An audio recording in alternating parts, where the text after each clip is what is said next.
Okay, we're going to pick up from where we left yesterday in the halacha, and we're going to pick it up from the Mishnah Brew over here in Osei.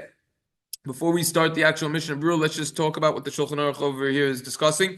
Shulchan Aruch mentions that it is the Kana from Ezra, that Ezra enacted. Ezra, by the way, for those who aren't aware, is the person who actually built the second Beis Hamikdash. We discussed in the Parsha a few weeks ago that Im Hashem lo yivna bayis sham amlav boinav bo, that if Hashem will not build the Beis Hamikdash, it's in vain the people who will build the Beis Hamikdash. Shav amlav. Shav, it stands for Shlomo, the Amlav stands for Ezra. Shlomo and Ezra, it's in vain that you built the Beis Hamikdash. Hashem himself has to build it. That's the third one that's going to come from Hashem. It was the enactment of Ezra that the laundry should be done on Thursday because of honor of Shabbos. Why? What exactly is the reason behind this? Comes along the Mishnah Berurah. Why should laundry be done then?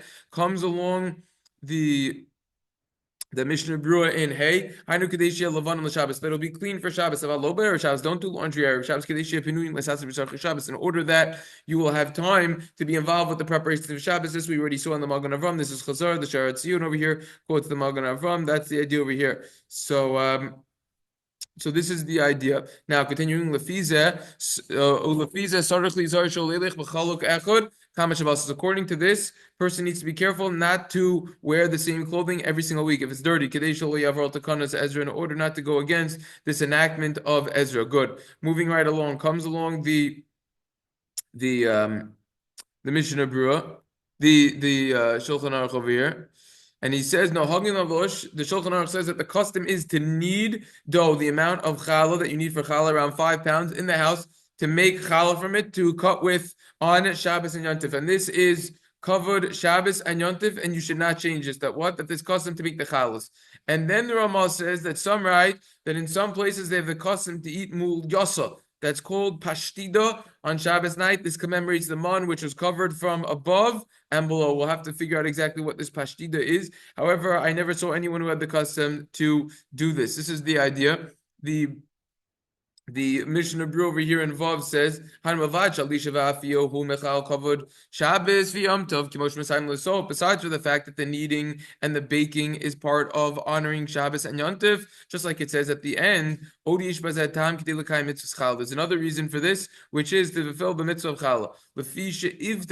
So the idea over here is that what? Is that this is part of Kavod Shabbos. You have fresh challahs ready, but the second reason for making the challahs is to fulfill the mitzvah of challah. Why? Because Adam Arishon caused a loss. Lefisha ivda as Adam Arishon shayach chalasa ola. That Chava caused a loss for Adam Arishon, who was considered the challah of the world. This explanation is exactly what that means. Shenivra be'erev Shabbos. Adam Rishon was created erev Shabbos. She caused that loss to happen through causing him to sin. Therefore, women have to fix that by making challah. Look at the Achronim who say that even those who are accustomed to eat bread from a bakery, shall any Yehudi, from someone who's not Jewish, b'chol during the week. Nevertheless, on Shabbos and Yom Tov, it's correct to be careful with this, not to eat unless it is bread from a Jew. In honor of Shabbos and Yom Tov. So this is an important idea of only Pas Yisrael from a Jew, that on Shabbos and Yontif in honor of Shabbos. Now, upashad de'im hu ano she'in lo ma alma lekadesh ki ma pasheni Yehudi ki moshe matziv la'anshim lechayil ha'ivrim yachlu kadshav. If you have nothing else other than bread made by someone who isn't Jewish, for example, someone's in the army pressing situation, so then you could use that. Okay, it was covered from above and below, betal with dew. And this is also when he covered the meat between the walls of the dough. So this mul yasa is a type of doughy substance which has meat in the middle. Kreplach, Moroccan cigar, maybe. So we'll have to see more about Vlora Isa. I never saw people who were careful. In our places, the custom is to eat it. Let's just take a look at the Be'er Halachas once we're already on the page, the short Be'er Halachas. Then we'll go off the page and start seeing what's going on over here. Mekuva Shabbos, this is honor of Shabbos. Yeshus HaRemes. There's a hint that's Yom Rishishi ve'achinu Eis Asher Yaviu Eis Asher Toafu Eifu Mashma the Yeshul of Shabbos Shabbos. Applied, you should bake on Erev Shabbos to prepare for Shabbos, actual Erev Shabbos. This is talking about for the Chals. Gam Bisman Gemara Hayimnu Kavul Azek Moshivi Magen Ramu Sino Arabim Hayom Eschili Ozon Noshim Lahashim Has Middle Zev Loichim Noichim Lav Shabbos Afitim Kachim Zekov Shabbos. Nowadays the Be'er Halacha does was not like, he says, due to our great sins and iniquities, that some women began abolishing this custom, and they started buying challah from the bakery, and it's not good. They are diminishing the honor of Shabbos. We'll see more about this halacha lamaisa if this changed nowadays, pressing situations for Isha who's postpartum or pregnant, and so we'll see about that. And the like, if there's any heter to buy from the bakery in general, we'll see. To remember the man which was covered. What are we making a this minog is a little bizarre, says the Be'er Halacha. Why are we making a minog to remember the man which didn't descend at all? Taisvus in Arvei Pesachim already writes, Mishum shelo yard haman yesh lashol zeicher lo. So because the man didn't come down, so therefore we have to commemorate this, right? So the question is, what's shot over there? Because it doesn't come down, now we have to remember it? What type of remembrance is that? It wasn't coming down the man. Gam lafiza hayilhem lasosh bezisa biyomtev v'amal linyan lachamim kamna b'Shabbos yomtev linyan zeh kamna rak b'al Shabbos mashman davim kamna mashman nitzrim yoyishir shel tarnas chayim shkosav b'tam hagam lazev v'hud lafisha Shabbos beishim v'dugim Shabbos yasum tev shul Shabbos. The first Shabbos of the world is similar to the future Shabbos when Mashiach is going to come. And therefore we do many things on Shabbos similar to the Shabbos in the future. What do? We eat meat, we eat fish. This is for the corresponds to the Suda, the meal in the future that we're going to have of the Liyasin.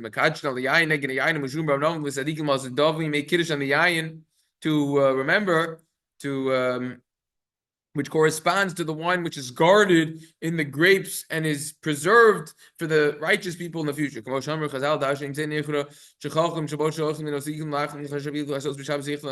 that could be why there's a zeicher that we remember them on a different reason.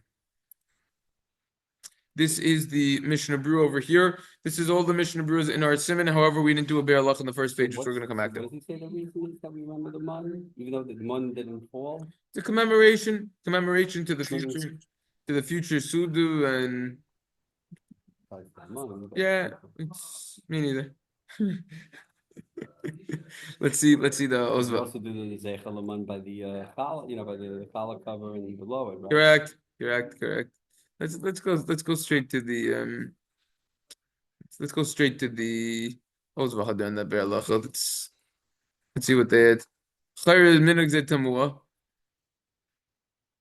Tais vog b'jok l'lan shoni mechasim amapes achalz b'man kiddush mishum shelo yord hamam b'Shabbos yishlo so zeicher v'hu dachuk. Then he says, Mashma dachuk b'Shabbos kamar v'im hatam hu zeicher l'man shelo yord bo sarachid aman oisim zeicher b'yomtev. Oh, he goes into also the whole discussion if the man fell on yomtev or not. Tais was in the beginning of Beit over there. Machlokes midrashim. Shabbos b'reish v'dog l'an shul yom shukul Shabbos shul and from hayim lechol b'as v'dog neg v'zun shar v'adlin osim ha'til lidu ha'tzim l'sadikim. Hari shegam mon yiyeh b'suda zolati lava. Okay, he's saying that in the future that there's going to be man at that suda, and therefore you want to do it on Shabbos to commemorate that suda. Okay. No.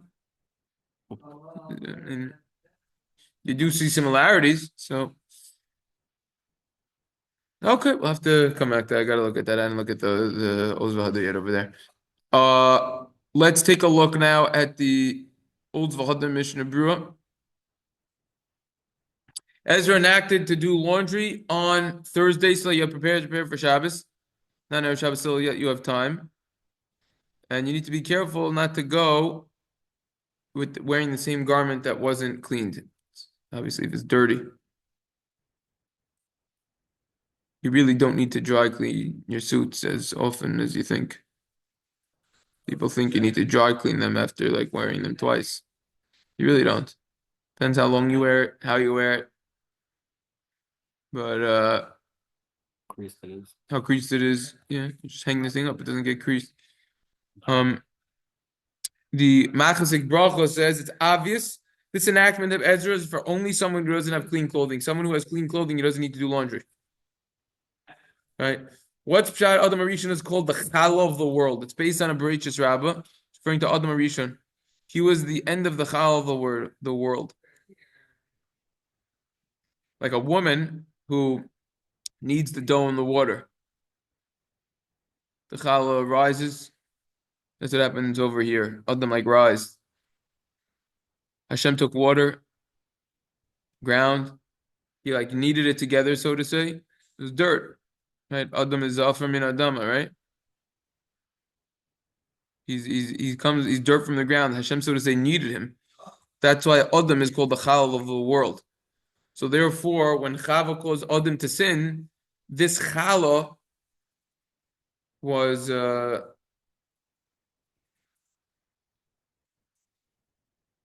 affected negatively, the Adam Arishon, and therefore that's why she's got to fix it.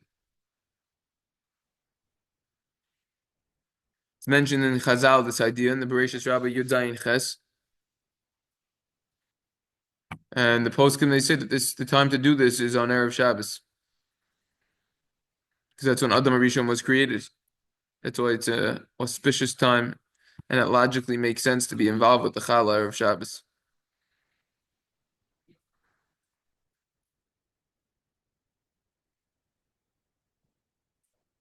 Comes along the Oiz V'Hadar over here, weiter, and says you have the man of Challah on Erev Shabbos, Kavod Shabbos, and Yontif. It's interesting because he says, besides the fact that the kneading and the baking should be done on Erev Shabbos, this is included in Kavod Shabbos and Yontif. It says Kavod Shabbos and Yontif. Like there are musters at the end. It's also Yontif. And he goes into this reason. Erev Shabbos, according to this, would be the time to do it because that's when Chava caused this to happen. That's when Adam was created. It's included in Kavod Shabbos to eat food which is at a higher level spiritually. That's why even someone who usually eats past palter, he should only have past Israel. Only the bread should be from a Jew on Shabbos because it's considered holier and pure.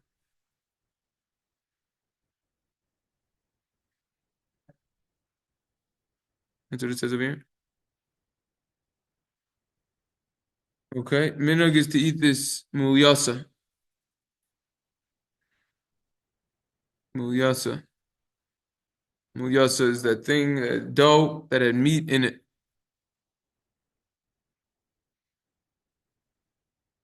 Okay, that is everything over here. See, Mishnah Brew explains what the mulyasa is. It's covered, meat in between, and is covered with dough on top. Comes along the dershu. Dershu Mishnah Brew has a few points over here. Is going on something that we saw yesterday. The more one spends for Shabbos, the more you'll get back in return. They point out that's only talking about if you're purchasing items which are actually needed for Shabbos. Very important point over here. This is not talking about if you are purchasing items which are considered luxuries, extras. Rav Elyashiv explains that then you won't be repaid back for your Shabbos expenses. So then you don't get the dessert? No, dessert is part of Shabbos. But if a person is buying a 500 piece of meat, that's already extra. You got to know. Or if you're buying stuff and you know you're buying too much food, it's not going to count for the Shabbos expenses. Not that I'm mad, but if you're a person who enjoys a nice bottle of dry wine, Yeah. those range up a high amount of money. So you've got to know it can't be a super duper luxury. It's got to be. We have to look that up inside, see exactly what his language is. The Shvus Yitzchak, but it has to be budgeted to some degree. It doesn't just mean you spend whatever you want and you'll get it back. That's not how it works.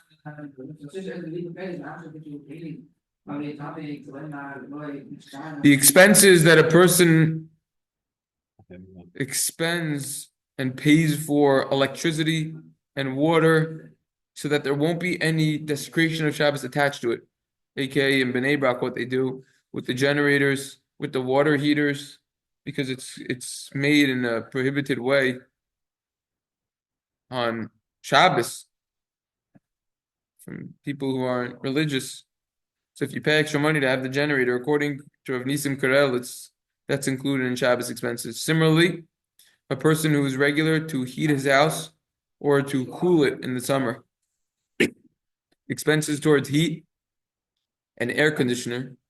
Air conditioning, according to Rav Yosef Shem Elyashiv, is when you do this on Shabbos, and it's coming from electricity where there's no concern of a chilul Shabbos, a desecration of Shabbos, it's considered like Shabbos expenses.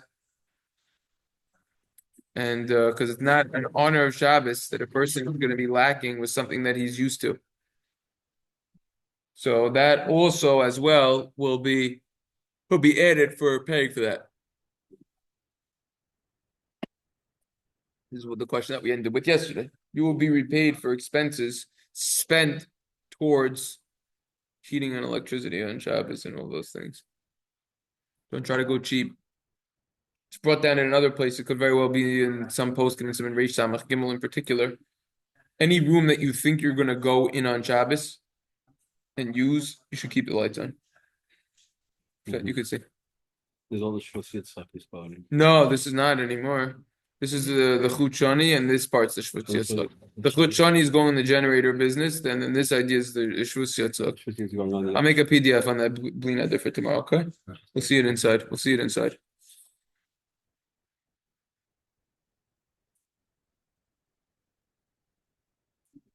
They're very stringent over here when it comes to laundry and the Takana of Ezra, from what I remember. They're talking about doing laundry on Friday, according to the Shiles and Chuvas or Letzion. It's going to be in Chelik Beis, Perik Tez Zayin Chuva Aleph. Perik Tez Zayin Chuva Aleph.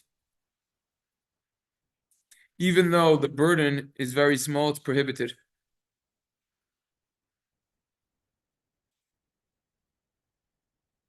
Because hanging the laundry up is part of laundry, and that's a burden.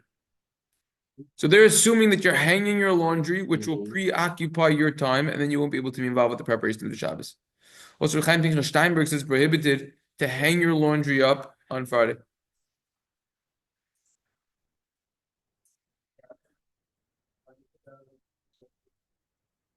However, someone who has a mechonis yavush, we call that a dryer in English, the Or Letzion says you're allowed to do the laundry and dry it in the machine. However, even so, Rav Elyashiv prohibits that in the machine on Friday. Don't differentiate between the customs. It's a custom not to do laundry, period. Even if you have machines, you shouldn't do it. Also, if Nisim Krell, it says prohibited to do laundry in a machine on Friday. His reason is not because of low plug, the takana, that they didn't distinguish when they made an enactment, which means even though they made the enactment for reason alpha, that it's going to take time. Even if it doesn't take time, we still have to keep the enactment. We can't do laundry. Rather, the enactment was that the laundry has to be on Thursday, period.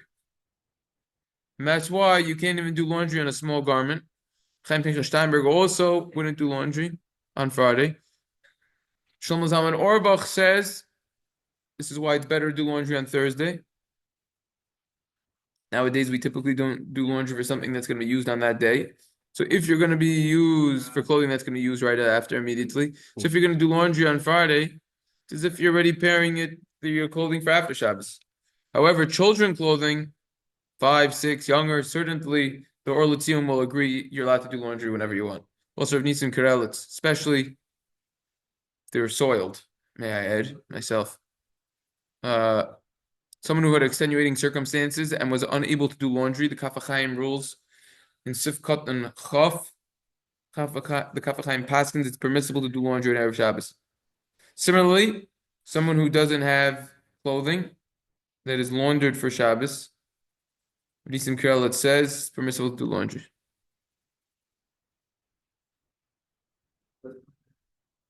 Even someone who already has all the preparations of Shabbos done before of Shabbos, as well as someone who has a cleaning woman to help out. According to Rav Nisim Krelitz, you still shouldn't be doing laundry on Friday. So they're really stringent over here. So anyone who learns just the Dershu, I feel bad for you, because there are definitely other poskim. So that's why we learn everything. The Pesach Chuvas over here in Os Yud says that the main idea over here is that you should be focused on the preparations of Shabbos. He says, accordingly, nowadays that the laundry is done in machines, it's not a burden. It's permissible to do laundry in Erev Shabbos and Erev Yontif. He says straight out, in honor of Shabbos and Yontif. What does he quote? 83. That is the ruling of many Gedolim. That's what the Shmir Shabbos Kel Chasa says. Charles Shuvas Or L'Tzion. They're quoting the same Or L'Tzion, so we're going to have to see the Or L'Tzion inside because they're quoting it pretty stringent. We're going to have to look that up and see what he actually says because their Shua and the Pesach Juvas are quoting him totally opposite. The Chazon of Vaja, Charles Shuvas Avni Yeshba, that they did not quote, so he's the leniency probably going to come from there. That's Charles Shuvas Avni Yeshba. I actually have that set. They quote Rav Eliyashiv a lot. It's good. Charles Shuvas, more contemporary, recently written. Charles Shuvas Shevet HaKahati, the Sefer Biruri Halacha, Hanachlam Yisrael, Minhag Ha'olam Lahakil. He said nowadays you could do it, and even if you're using the clothing for after Shabbos, right? Because there's not such tircha, I would guess. Yeah, Rosh Shlomo Zalman Auerbach, he talks about this. And nowadays that we have dryers, it's easy to do, and if you're already doing laundry for clothing you're going to use on Shabbos, so then you could already just throw in other clothing over there, right? So that you're not going to use for Shabbos. So that's another important point. Unless you know that you're not going to have time to prepare your other needs of Shabbos in a respectable way, properly, and finish it when it's still day. So according to that, it doesn't have to be specifically an Erev Shabbos. It doesn't have to be that the laundry, is done specifically in honor of Shabbos, on Erev Shabbos. Same thing if the clothing was already laundered beforehand, a week or two before, it's fine. It's fresh for Shabbos. Some say that if possible and there's no difficulty involved, you should be doing the laundry specifically on Thursday, or just refrain in general from doing laundry on Friday, if it's possible. If it's possible. What's the reason for that? He says it would be better already on after like the Wednesday time because that shows it's part of the upcoming Shabbos.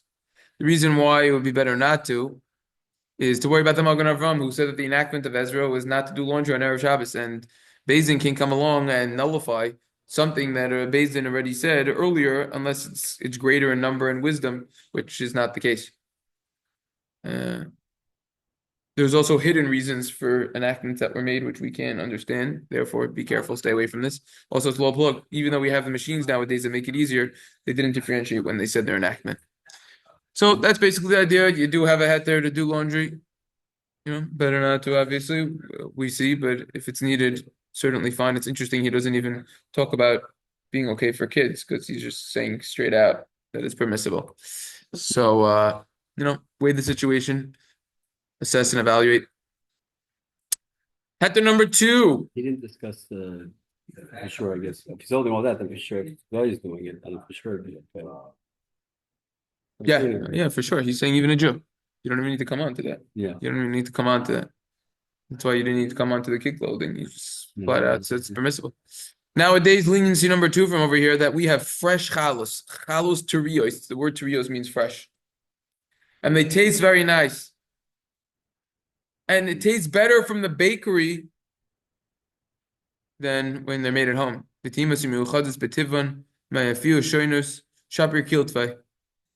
Especially when there's a lot to do in the house. Especially in the winter when the Shabbos starts early. There's not enough time to do everything. Especially if the women are weak. They're pregnant. They just gave birth. Shalom Bayis is better. Buy from the bakery. Stuff. Got to know your status. Know what you're holding in life. This is a heter to go to the bakery. The main thing is only you want to enjoy it. Your wife doesn't make challahs. Get out of there. Challahs are the cheapest thing you could possibly buy. You get so much for your money. You go in a bakery, you spend literally $6. You get a huge roll and it's delicious. And it lasts it's huge. Bread's cheap and, the main idea is that it should be enjoyable. That's the main focus. Yeah, you have the fixing of the sin, but you're not making good challahs, just, quit while you're behind. So you got to know the situation. It takes a lot of time to make challahs and energy, that's for sure. But it's all part of fixing the sin. You cheshbon, how long does it take to make challahs? How much do you get paid an hour? Hmm. It's not worth it. But if it's fixing the sin, then it's worth it. But if it's not going to taste as good, so then taste is a important ingredient, Hmm. right? Had it not been for these reasons, you should make it. On the contrary, now that we have ovens in every single house, it's easier to make the chal and fulfill this mitzvah. Also, the Shabbos Jubas Mishnah halachos wants you to make the chal also. He's upset with the Or L'Tzion. It provides this leniency that you don't need to make it. Chelkos Yaakov, Rabbi Breish, also says you could bake some chals in your house. If it's not enough quantity, you could offset it by purchasing some from the bakery. So you could kind of mix and match, fill the takana that way, then enact it that way. Good point. Let's say your house is small, empty nester, newly married, just a kid or two. Or they're young, they don't eat as much. So now you're not going to have a shir chal. It's a tremendous amount, 5 pounds to make. With the bracha. So better that you just bake in one shot everything, all the chal that you need, and you freeze them. Then you're able to say the bracha. When you need to take it out, each Shabbos you take them out. Now you can't freeze the dough. It has to be baked in order to be frozen to say a bracha. That's what he points out over here in footnote 97. Hilchos Chal, there's a lot of simanim in your day. They're actually very difficult simanim to learn. Also, if you go into any halacha of Chal over here, the exact amount, the bracha, how to do it, burning the Chal is a discussion. If it's difficult to burn, you could just throw it out, wrap it up and throw it out. That's a big hack about burning it. Yeah, how to burn it. How to burn it. Says if you just burn it in the oven, so now you could be matame the whole oven. So you could trafe up the whole oven, which is you got to be careful about. It says you wrap it how can you shave up the whole because oven? the challah has it's not kosher, and when it gets baked there, it can now make the whole oven not kosher. So you have to be careful about that. He talks about wrapping it in Nair Kesef, that's like aluminum foil from all sides. Then you could put it on the bottom of the oven until it dries out. So that's that's an interesting point about challah. Huh. Talks about the shape to make the challah as a vav, whatever. I don't know. So different minhagim over there. Shlisel challah. Yeah. Okay. So anyways, so this is what we got over here. So next section looks like I got a lot of homework to do in terms of typing notes and looking up these sources and everything. All part of a Meilus B'Torah, of course. And next time we'll work on that, see some of those sources inside, try to get a better halacha conclusion from the first-hand source, not just the second-hand source, aka the Piskei Teshuvos Dershu, quoting these farm. And then we will come back to some of the bare halachas that we didn't do in the beginning of the Sif, some very important and incredibly insightful bare halachas. That's basically all the dereshus, and we also didn't do the Piskei Teshuvos other than on challah and on laundry, beginning of the simon. And then we have the Shabbos Teshuvos Nishma Shabbos, then we have the Otzar halachas. But other than that, I think we're good. Yeah. All right. All right, we'll keep moving. All right, everyone, have a wonderful day. Have a pleasant day.